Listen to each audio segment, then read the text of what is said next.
विचित्र घटना घट गई है। जैसा कि आप जानते हैं कि न गुलाम न अली, पाकिस्तानी सीमा हैदर ने किया सिक्स पासपोर्ट को लेकर बड़ा खुलासा। अब ये तो बहुत बड़ी बात हो गई। यूपी एटीएस की 2 दिन की पूछताछ के बाद सीमा हैदर अपने प्रेमी सचिन के साथ नोएडा वापस आ गई है। उसने इस दौरान आज तक से बातचीत की और सिक्स पासपोर्ट की सच्चाई उसने बताई। साथ ही ये भी बताया कि सीधे पाकिस्तान से भारत न आकर क्यों वो नेपाल के रास्ते हिंदुस्तान पहुंची। पाकिस्तानी सीमा हैदर मामले में यूपी एटीएस की जांच पूरी हो चुकी है। अब सीमा और सचिन ग्रेटर नोएडा स्थित अपने घर पर आ गए हैं। इस दौरान सीमा ने कई बातें खुलकर आज तक से सामने रखी। पासपोर्ट पर सवाल को लेकर सीमा ने कहा कि 6 में से 4 पासपोर्ट मेरे बच्चों के हैं, 2 पासपोर्ट मेरे हैं। इनमें से एक पासपोर्ट खारिज हो चुका है क्योंकि उसमें मेरा नाम सिर्फ सीमा लिखा था, जबकि दूसरा पासपोर्ट वैलिड है। सीमा ने बताया कि एक पासपोर्ट में मेरा सरनेम नहीं था, न उसमें गुलाम लिखा था और न ही अली, सिर्फ सीमा लिखा था, इसलिए वो पासपोर्ट भी खारिज हो चुका है। फिर भी मैंने दूसरा पासपोर्ट बनवा लिया है, उसमें मेरा पूरा नाम लिखा है गया है। यानी कि सीमा गुलाम हैदर, मैंने दोनों ही पासपोर्ट अपने पास रखे हैं। इसका मतलब ये नहीं है कि मैं कोई जासूस हूँ, मैं इसे छुपा कर भी रख सकती थी। दुख बस इतना होता है कि मेरी बातों का कोई यकीन ही नहीं कर रहा है। उसने कहा कि मैं तो बस सचिन के लिए भारत आई थी। सचिन ने ही कहा था कि हिंदुस्तान के लोग बहुत अच्छे हैं, मुझे भी यहाँ के लोग अच्छे लगे, लेकिन जब मुझे बार बार शक की नज़र से देखा जा रहा है तो बहुत दुख हो रहा है। पाकिस्तान से सीधे भारत आना चाहती थी। सीमा ने कहा कि पाकिस्तान में तो हर काम के पैसे लगते हैं, मुझे पासपोर्ट के लिए भी न जाने कितने रुपए खर्च करने पड़ गए।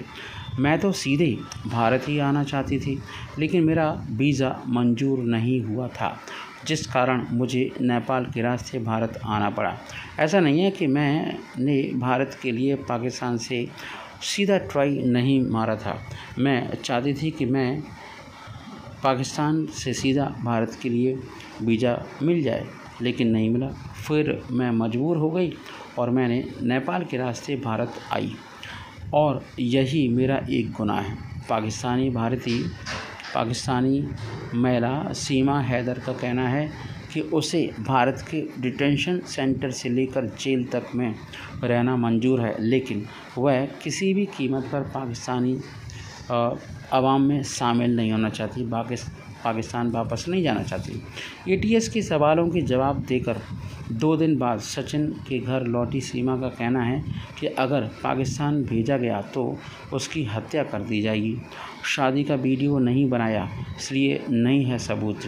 सीमा हैदर ने प्रेमी सचिन से नेपाल के पशुपतिनाथ मंदिर में ही विवाह रचाने की बात कबूली है।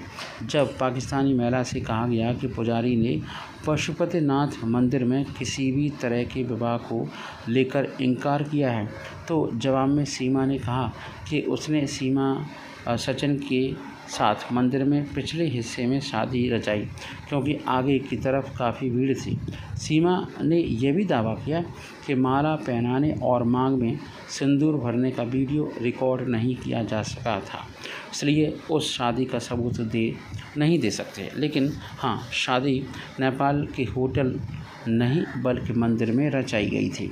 अगर आपको पाकिस्तान डिपोर्ट किया जाए तो क्या करेंगे? जवाब में सीमा हैदर ने बोला कि मुझे योगी जी और मोदी जी पर यकीन है और वो ऐसा नहीं होने देंगे।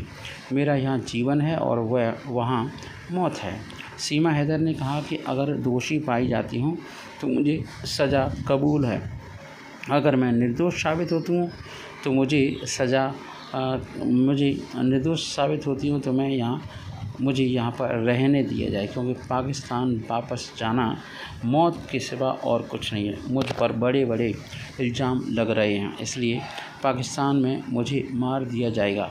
सीमा को लेकर जांच अब भी जारी है। गौरतलब है कि पाकिस्तान से भागकर भारत आई सीमा हैदर केस की जांच अब यूपी एटीएस कर रही है। साथ ही उनकी मदद पुलिस हेडक्वार्टर की एक टीम भी कर रही है। यह एक संयुक्त जांच है, इन्वेस्टिगेशन है।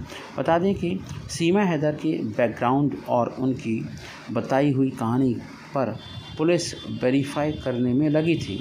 अब सीमा के मोबाइल फ़ोन से लेकर उसके और आपको बताएं सोशल मीडिया पर इसकी सक्रियता से एक्टिविटी के तौर पर जांच की जा रही है।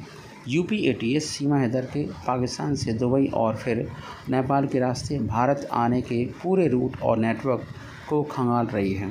इस पूरे मूवमेंट के दौरान सीमा हैदर की मददगार उनसे है ना किस मोबाइल नंबरों का इस्तेमाल किया, क्या डाटा है